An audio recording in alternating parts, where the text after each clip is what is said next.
Imagine your circle of okayness is all the things that can happen around you that don't prevent you from being okay. And when you were, say, a toddler or a baby, that circle was super tiny because you needed someone to take care of you, you couldn't protect yourself, you basically couldn't even talk or get what you wanted.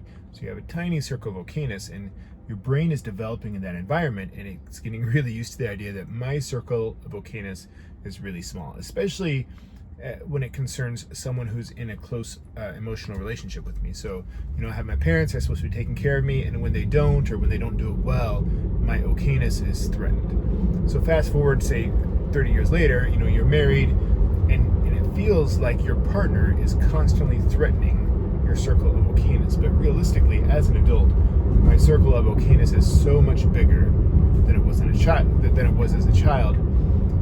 But my brain doesn't always remember that. And so my brain will constantly revert back to the idea that I have this very small, fragile circle of okayness. And if my wife isn't doing the things that I want her to do, she's threatening my okayness.